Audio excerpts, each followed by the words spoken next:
Are you a business owner looking for real advice and input? You're in the right place. From concept to launch to growth, funding, and beyond. Welcome to Startup Hustle with your hosts. One once sold a business for $150 million. The other, the author of $1 Million Bedroom. Here are your hosts of Startup Hustle, Matt DeCoursey and Matt Watson.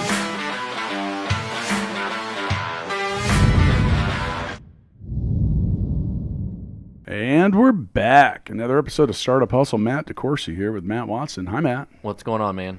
Just here for another episode of Startup Hustle, which is brought to you by Fullscale.io. Have you heard of those guys before? I've heard of it. Yeah, I have too. You should check them out. They build software teams quickly and affordably. You know, I'm going back to Cebu in 3 weeks. Are you? Yeah, to see the team. Well, that's good. Yeah. I'm sure you will be welcomed with open arms. Yeah. Well, today we have a very interesting founder and business name. I'm going to go ahead and introduce Dr. Kevin Payne of Chronic Cow. Kevin, what's up? It's an outstanding day, isn't it? It sure is. Thank you, gentlemen, for having me. And so ahead of time, you know I like it when you're interactive. So go to chroniccow.com or on the gram, you can check out at Chronic Cow. While you're there, we're at Startup Hustle Podcast. So Kevin, tell us all about the cow. Well, Chronic Cow delivers, we use advanced analytics to deliver improved quality of life for people who live with chronic illness, like me. So it's personalized answers, grounded in science, driven by data, and personalized for you. Okay. So, But not for cows. Not for cows. So why is it called Chronic Cow? I'm glad you asked. There are two reasons. One's a personal story. And when I was diagnosed with multiple sclerosis, my kids were very small. And so I went home and I gathered the family around the table and I explained this thing that was going on with me. Now, you have to understand that I lived in England during the mad cow scare of the early 90s. And so to this day, I can't deliver, I can't give blood. Even almost 30 years later. because of that? Yeah, because of that. Just because you were in the vicinity? Just because I was in the vicinity, the American Red Cross will no longer allow me to donate blood almost 30 years later. Interesting. Yeah. So it became a running family joke that one of these days I was going to come down with mad cow disease. And so I explained all this, and my kids were very quiet for a minute, and one of them leaned into the other and said, "Daddy got the cow." And it stuck. So it became, Daddy's mad cow. And when my symptoms were acting up, my kids would say, "Daddy's cow's mad today." And when it was really bad, and they didn't think I could hear, they'd say, "Daddy's cow is really pissed." So that's the first thing. The second thing is I've helped so many people over the years that when they get diagnosed with a chronic illness, they frame it as a battle with a monster. And if you frame your life as a battle with a monster, you will never win. So it's not a monster, it's a cow. She's big, she's bulky, she's smelly, she gets in the way, but you can handle a cow. Not even sure what to say to that.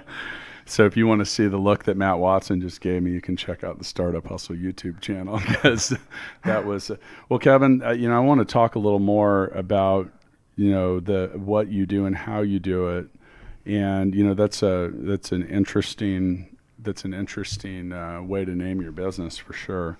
One thing, you've recently published a book, Your Life Lived Well: The Science of Crafting a Good Life Under Chronic Distress, Pain, and Illness.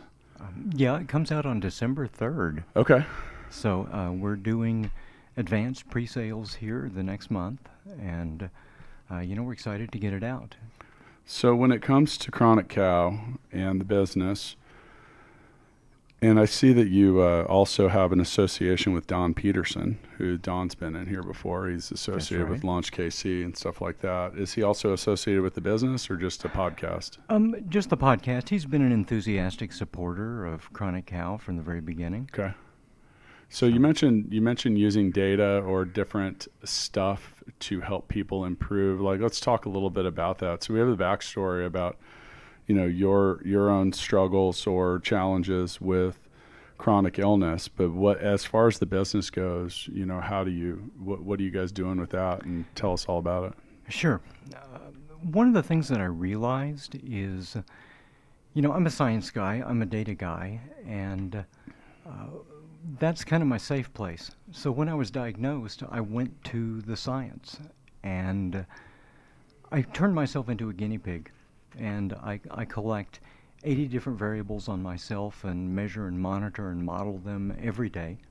And such as various things, from biomedical indicators to behavioral and attitudinal and social and environmental characteristics. It runs the gamut.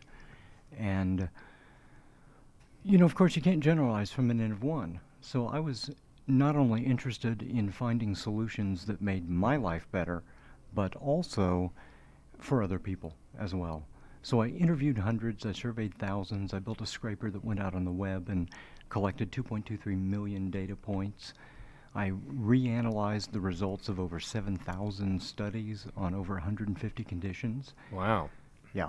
Well, I'm an obsessive data guy. And what I found was, once you're diagnosed with a condition, and again, we're looking at data from people with over 150 different diagnoses, and those could be things like multiple sclerosis, it could be diabetes or obesity, or it could be what are classified as mental health conditions like depression and anxiety disorders, post-traumatic stress, etc. Most of the challenges, over 80% of the challenges that we face day in and day out, are not medical. They have to do with the distress of living with a condition that's always getting in your way and that you're never going to get better from. The entire medical community, our whole system, is built on an acute care model. The idea is something is wrong, you go into your physician, and they fix it somehow and return you to a normal life. But with people like me, there's no other side. There's no normal to go back to. There's no happy ending here. This is something that I have to live with every day, and it's something that over half of all Americans are now living with. Just a chronic illness in general. Some kind of chronic diagnosis. Diabetes or depression. Yeah. That covers a huge percentage between the two of them. Right. There. Yeah. All right. So the doctor and Dr. Kevin Payne, what's your background with that? Yeah. I realized my then wife told me, you're not the right kind of doctor to develop a medical cure. But I am a social and behavioral scientist. My doctorate's in sociology and psychology. And when I realized that most of what we were facing were issues about mindset and behavior and how we adapt to our environment and deal with our relationships, well, those are the kinds of problems that I do have the background to come up with answers for. And so that's what Chronic Cow does. I don't think of it as a healthcare business. I think of it as healthcare adjacent. So we're dealing with all of those aspects of your life that are affected when you're diagnosed. How do you stick with a treatment regimen? Well, that's not a medical question. That's a behavioral question. How do you find the will and the grit to move forward day after day when you know that, there's going to be some really sucky days as you go through this? Well, those are the kinds of questions that the social and behavioral sciences can answer. But it turns out that what works for me doesn't work for you, and it doesn't work for you.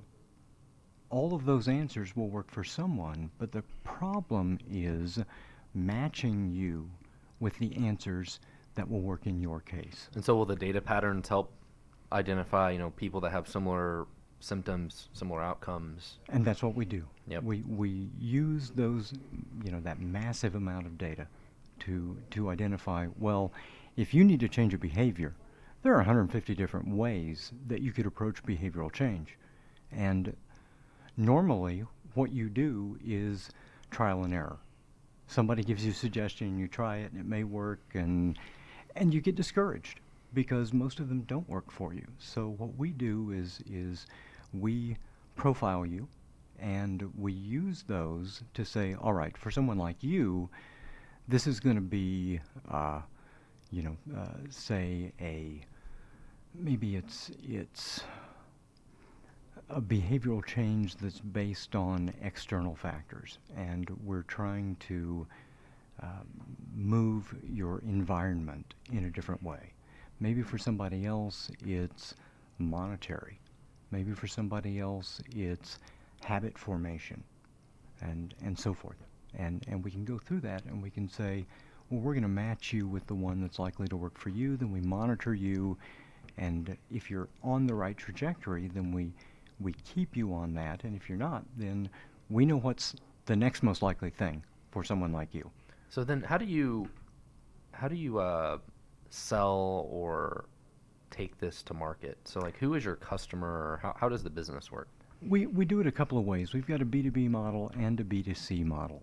And the B2B is, we're doing a couple of things. One, we have a chronic cow partner program.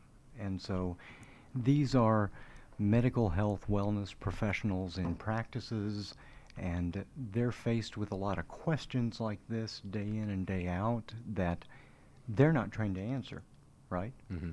And so those partners drive their clients to us, and So we they fill can in try that and gap. provide better care to their patients. Exactly. Then the other thing is we provide a lot of training to health, wellness, medical professionals because they're not trained to deal with people like us. There's a lot of burnout. There's a lot of distress that's involved day after day after day with caring for patients who will never get better.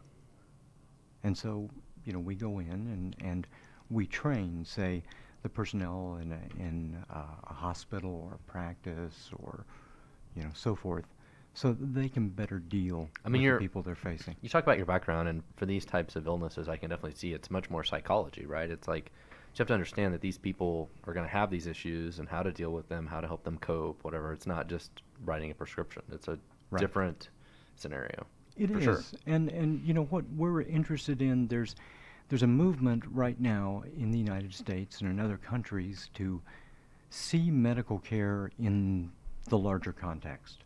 And that's what we're trying to do here. It's about life care. It's not necessarily about medical care. So when it comes to chronic illness and the psychology that comes around that, and I think this is a kind of an interesting thing. Is it about accepting it, or is it about not accepting it and then you're fighting? No. See, if you frame it as a fight, that's an acute response. Our fight or flight response, which is really 5 Fs. There's a lot more to it than that. It's not just fight or flight. I kind of want to know what the other Fs are. Yeah. There's freeze and flee and faint in there as well. Oh, that would make sense too. All right. Mm-hmm. There'll be a quiz about that later. Okay. Yeah. I didn't realize, and that makes a lot of sense though, because you talk about freeze, flee, or faint. Like flee just kind of like moving off to the side, or is that like? Yeah. Because flight is like truly taken off, right? Right. Flight is truly taken off, but some of these other responses are about just kind of metaphorically looking in the other direction or not acknowledging it somehow. Sure. And a lot of what we understand about addiction, for example, can be framed as one of these kinds of responses. It's a numbing response. It's about making the world not so threatening because you're technically it's called a narcotizing dysfunction. So yeah, there are a lot of responses that you can have, but you have to understand, in the book I call it the edge. And the thing about being pushed to the edge, where your capacity is being outstripped by the demand of the task in front of you, is that you can look at that. You can frame it as a threat. You can frame it as something that's frightening. But that's also the place in our lives where joy and growth and happiness reside as well. It's when you have that flow experience, right? When you're being pushed, but not so far. Stress is not necessarily a bad thing. There are two kinds of stress. There's distress, negative stress, and there's eustress, good stress. And we have to have the good stress in our lives. And part of living with a chronic condition is learning to frame the stress in a different way. What's an example of good stress? Anytime we learn, we're being stressed. We're at the limits of what we know, right? And if we successfully meet that challenge, we learn something new, then that's good stress. You can use it's a direct analog to working out with weights. So you have to stress your muscles. Yeah, I was just actually thinking that exact same thing. So actually yesterday I was exercising, and that stress creates growth. Exactly. In an odd way. I mean, I'm a little sore the next day from it, but Are you sculpting your guns again? absolutely. Yeah. And and I'm an avid weightlifter. I lift weights every day, and not to get big, but to be strong and to give my body as many tools as possible to live with the MS. Does it help with your condition? It does. I'm very particular, and one of the things we teach with Chronic Cow and through the book is you've got to give yourself enough resources in order to move past this, and that's nutrition and exercise and sleep and meditation and a whole host of other self-care sorts of things. So, how long have you been doing this, by the way? The business. The business is almost 3 years old now. So, how many employees do you have? I've got me, and then I've got 6 or 8 part-time people, Okay. and I made a commitment when I started this business to, as much as possible, hire others with chronic illnesses. Okay. So you talked about your B2C model, and does some of that also include the people? We talked about caregivers, and we talked about medical professionals, and we talked about people with the chronic illness. Is part of this that side of it also the people that live with the people that have chronic illnesses? Yeah, those are caregivers in the broadest sense. Okay. And we certainly include those because, not only did I live with multiple sclerosis, for all these years, I spent a decade in there at the same time supporting a wife dying of cancer. And, there was probably more stress coming at me because we had little kids at the time, and there was probably more stress from being the caregiver than there was from facing my own illness. Yeah, that's what I was asking, because I feel like, you start looking at the way these things branch out, and the people that are also adjacent to the illness or the chronic, whatever, have, a different set of issues and problems. It's, you can talk about stressors, or having been around a few friends that had children that have different, chronic ailments or something like that, and looking at the way that it changed their lives as well. So, when it comes to stress and anxiety, one of the things that is a big driver and cause of that in people's lives are things that are completely out of their control. Right. Which is, and a chronic illness is an example of that. But some other people generate stress and anxiety. You look at world events, or oh my God, the sky is falling. So what's the approach that Chronic Cow, how does it recommend that you deal with that? Because that seems like that's tricky stuff to get someone to stop worrying about things that they can no longer control. It is, and I brought in a lot of research. There's actually one group of people who are well researched, who not just deal with extreme stress and pain all the time, but they choose to do it. And those are extreme athletes. And it turns out that making the cognitive choice to deal with the stress gives us a much greater capacity for doing that. So like, in my own life, I haven't had a pain-free day in 17 years. I'm in pain right now. So what? And I don't mean to minimize that.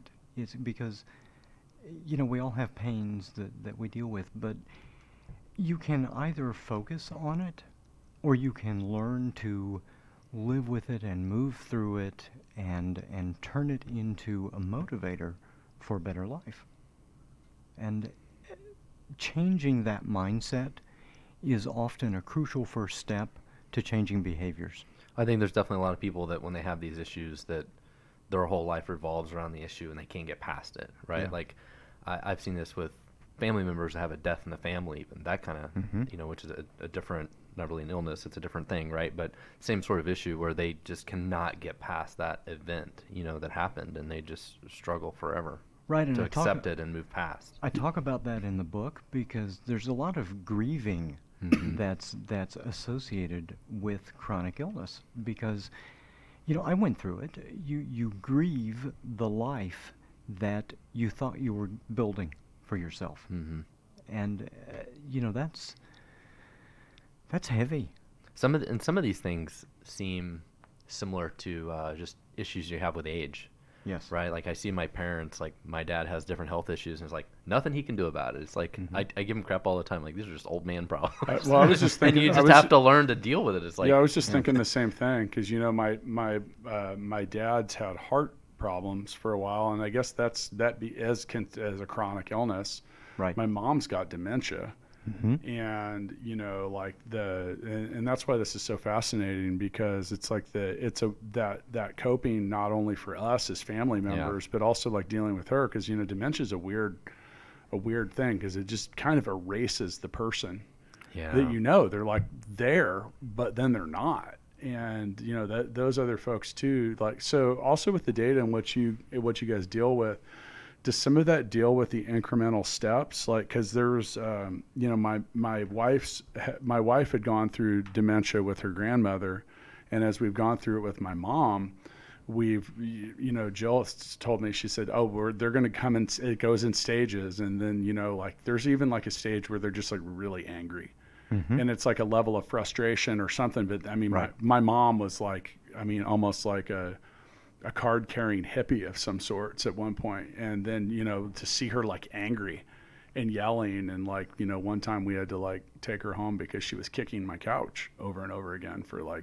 reasons that she was just like mad at different stuff. And, so how do you treat and deal with like the incremental steps of certain things like that? Right. That's one of the things that I've got personal experience with too, because multiple sclerosis comes in several different varieties, and what I happen to have currently is relapsing remitting MS. So there will be exacerbations and things will get really bad for a time, and then they'll ease off and you can get better. But the issue with that is you never know when relapsing remitting MS will become progressive MS. So in other words, there could be an exacerbation that I have one day, and I never get better from that. And I won't know beforehand that that's coming. So I've had exacerbations where, I've been so blinded by the pain that I've passed out. I've had exacerbations where my body is completely frozen up on me, and, I'm completely spastic, and I'm falling over on the ground. And I don't know, is it not going to get better? Because MS can occur anywhere, the lesions can strike anywhere in the brain and the spinal cord, in the central nervous system, and because everything we do, feel, think, or say comes through our central nervous system, the symptoms can be anything. So I had an exacerbation that was a massive right frontal temporal exacerbation that's like dementia, and suddenly I couldn't control my emotions, and my cognition was really fuzzy, and you know, I was doing this in the midst of trying to start up a company a couple of companies ago, and that was terrifying because suddenly I couldn't function at the level that I needed to function for my clients and my employees and everything else. And you've got to learn that this is a possibility, and you've got to build in, here are these buffers for, you know, what I can do, and you've got to learn different ways to take care of yourself. And so that's part of what we teach with Chronic Cow. You know, I'm a middle-aged guy with, you know, 2 decades into MS, and I skydive. I love to jump out of planes. Wow. I do it all the time. I mean, yesterday morning at sunrise, I was up on a load, and, you know, as the sun peeked over the horizon, we were out at 14,000 feet. Oh, very cool. And, you know, watching the sunrise. There's no better way to see it. but, you know, I have to do it when I can't feel my legs. And people think, oh my gosh, how do you land a parachute? And it's actually, landing the parachute isn't the most difficult thing. It's learning to control your legs in free fall when you can't see them. Because my signals don't tell me exactly where my legs are. And that's how you get your stability and your drive. Mm-hmm. So, you know, I figured out a way to do it. Does that mean you can only do it on certain days or certain times, or? You know, I have to monitor myself because, you know, I'm always dealing with fatigue as well. That's part of MS. And so, you know, there's sometimes when I will just have to say, you know, I'm going to ground myself today. How often do you skydive? You know, I 5, 6, 8 times a week. Oh, wow. That's awesome. I'm 10 minutes from my drop zone, so Yeah. I can like just zip right over, hop on a load. I've never done it. I think we should do it. Yeah. Can we record a podcast while we Good do luck. Good luck getting me up there, dude. it? But you know, I had this dream that you know, I could become a licensed skydiver, and I thought I'd lost that because of what had happened Yeah. to my body. And a couple of years ago, my son, who was then, you know, a tween, said, "Dad, you really suck at doing things for yourself." And I was right. That was the one thing that I'd let slip by in my life, that I'd started the training before and had just let slip. And I thought, I'm going to go back and reclaim that. I'm going to figure out a way to get my license, and now I'm up to my B license and 106 skydives. Wow. You're That's very 106 ahead of me. Yeah, that's awesome. So let's move forward in our conversation here to talking about tech startups and some of the challenges that you've run into.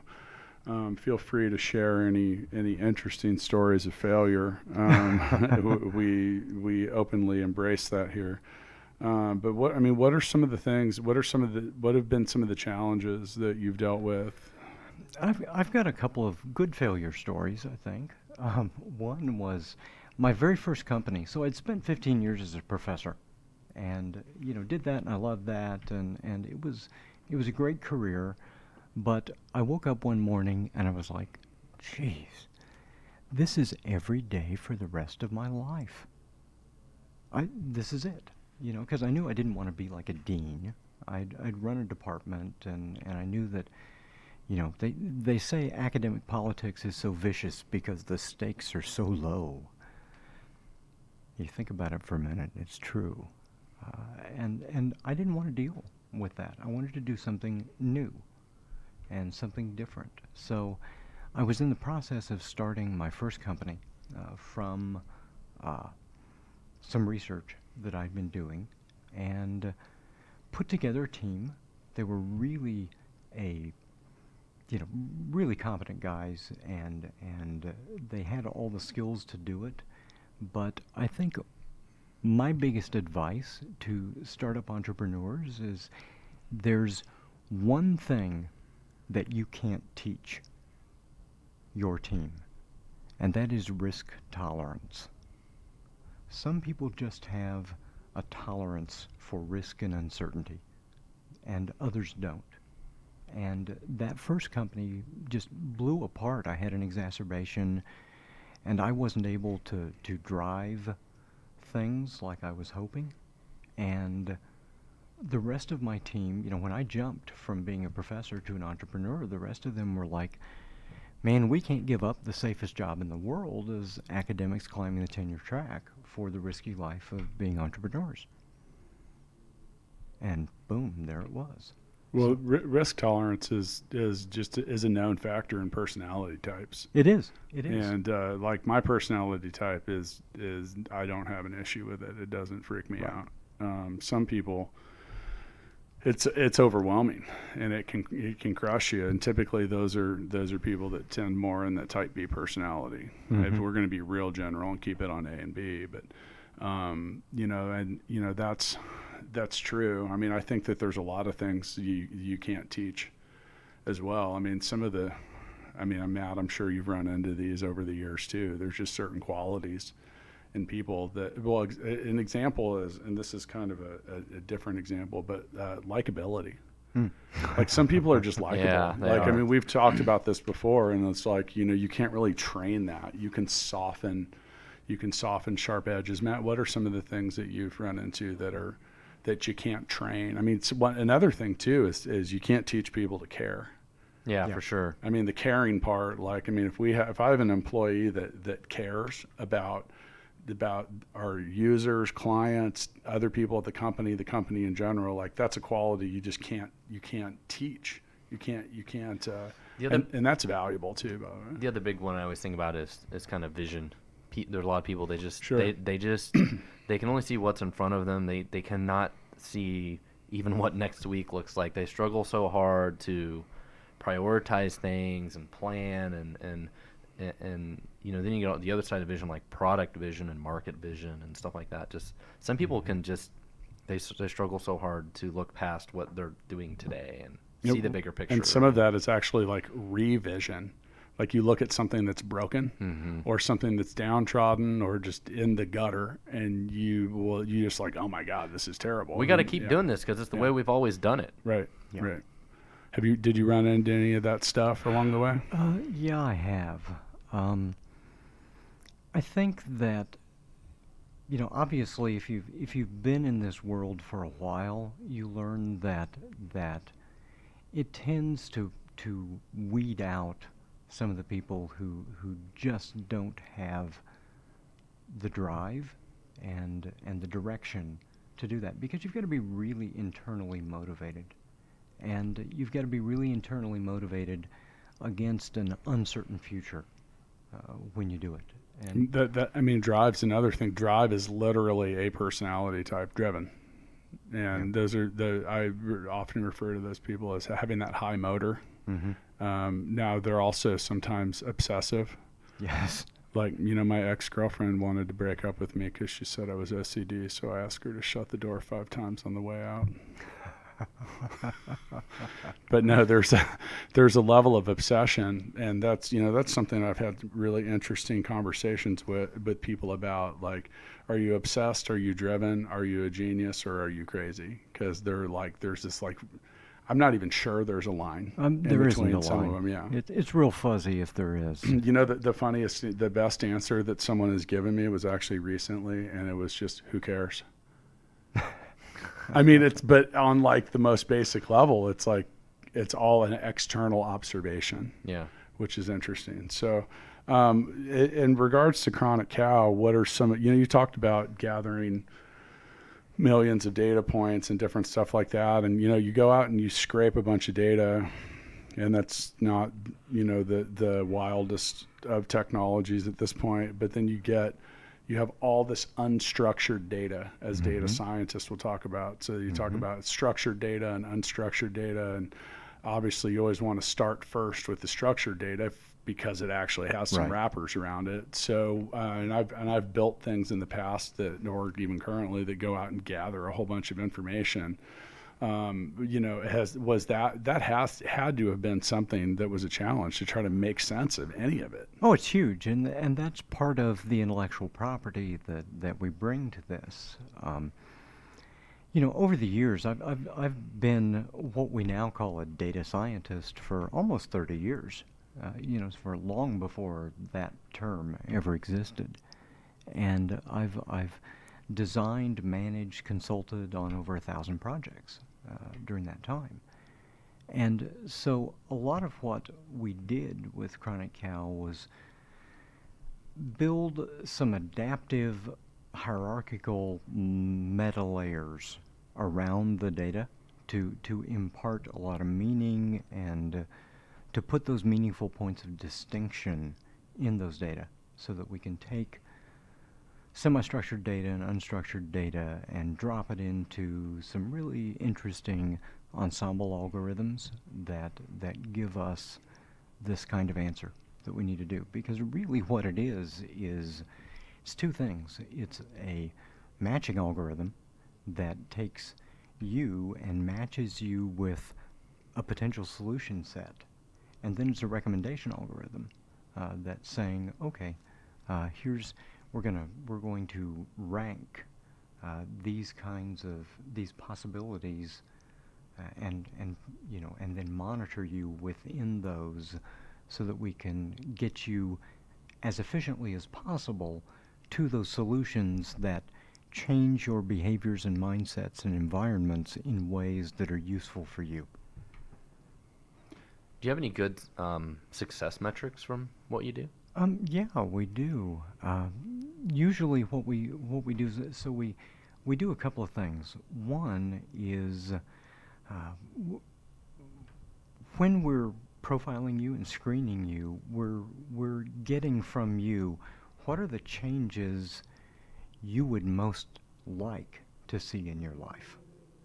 And then we're taking those, and because of the data that we're bringing in from the back end, we're saying, okay, so this potential change is probably going to deliver the most benefit to your life. Whether you will recognize that or not at first, and here's the second and third and fourth. And so we're actually measuring happiness and satisfaction and meaning and these other and security and these other values that you're applying to your world. Mm-hmm. Matt, actually, in my book, Balance Me, used that same that same approach. It's like, here's where I spend my time. And then how would you really like to be spending your time? Mm-hmm. Because they're never the same. And right. Then part of like what you just mentioned is, what kind of change do you want to see in your life? So like, what are your goals? Like, what do you really want to accomplish? What's the most important to you? And then I make it pretty simplistic, but I think it can be. It's about, okay, well, let's do less of the stuff that has no value and then chip away at some of these things. Much like dealing with any type of recurring, anything, you can't tackle the whole thing all in one day. It's very rare. Mm-hmm. So yeah, I mean, I think you're going to find a lot more drive and motivation getting people to chase the things that they want. Yes. And that doesn't necessarily mean work. I mean, sometimes it's just simple. I mean, everyone has a different dream. Right. And say, I want to learn how to speak French. And you're like, but I don't have the time. Really, actually you do. I mean, sure. You need like 15 minutes a day or 30 minutes a day or however many times a day. And so the thing is you get a finite amount of time each day.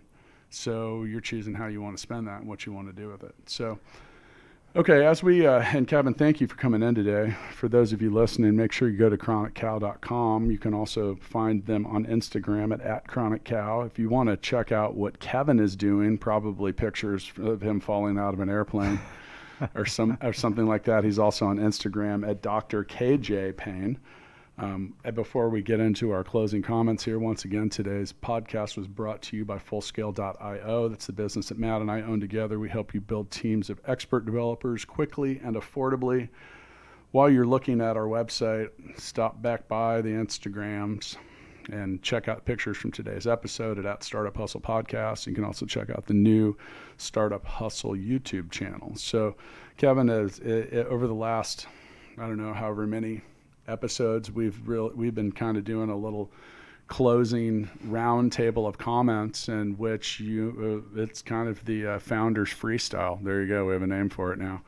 But I think that's an appropriate, and maybe that's just what we'll call it from now on. But Anyone that comes in here, we want to give you an opportunity to stand on the soapbox that we've created with listeners in 190 countries. And thank you to all of you. And I hope the one listener in the Isle of Man is not a man, because I think that would have some irony. So, Kevin, what would you like to say to Startup Hustle Nation on your way out here? Too often our lives become driven by fear. And we are adapted to see fear when we're at our own personal edges. Maybe a physical edge, maybe emotional edge, a cognitive edge, a social edge, whatever it is. But when we perceive a threat, it can also be a challenge and an opportunity.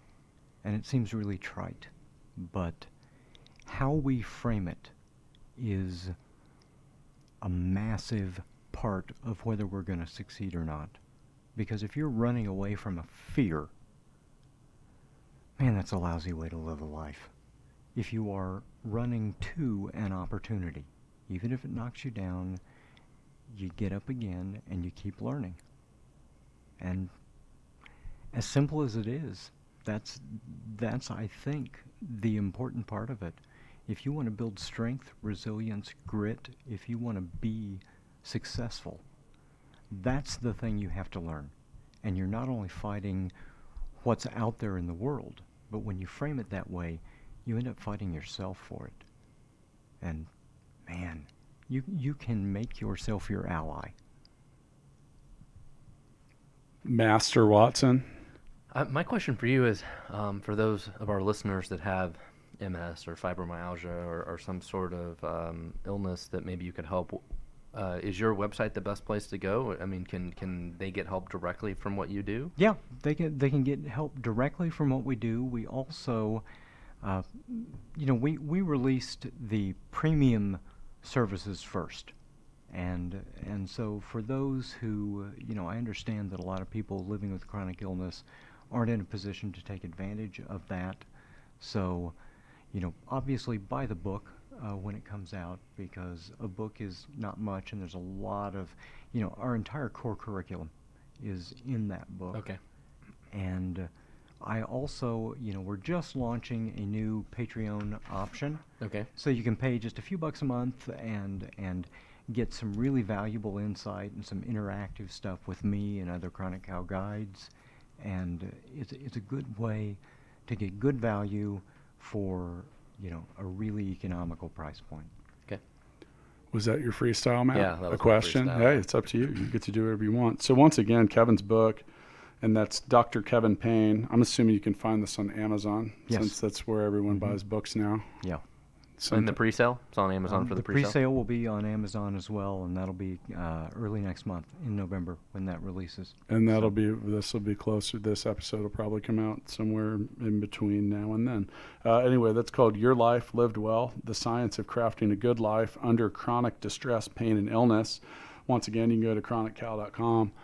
I think, what I really took from today, and I love the concept of framing. I think that, and I've spent a lot of time talking about this, and I was probably like 23, something didn't go my way, and my dad was like, there might be a lot of opportunity. You need to just, quit staring straight into the corner and maybe turn around. There might be a hallway of open doors, right behind you. And, that kind of changed the way I looked at a lot of different things. But I think that, opportunity is everywhere. Unless you dig through the muck, sometimes you won't find it, but sometimes that's where the best opportunities exist. I also think that if there's something that you want in life, figure out what that is and reverse engineer your way back to wherever you're at. And there's a lot of phrases and sayings, say, you don't eat an elephant. You have to eat an elephant one bite at a time. With a lot of lions. Yeah, with a lot. Well, maybe with lions if you can get them. But if you're gonna eat that elephant, you might as well start with the tail.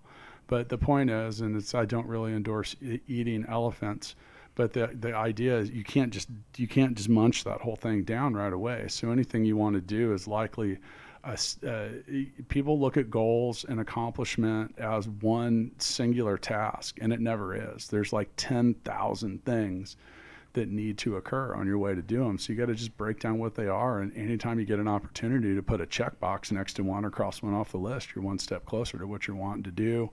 And that can go for a whole lot of different things. So, well, Kevin, that's all I have to say here in the newly named Founders Freestyle. But I really do appreciate you coming in. See y'all next time. Thank you. Thank you.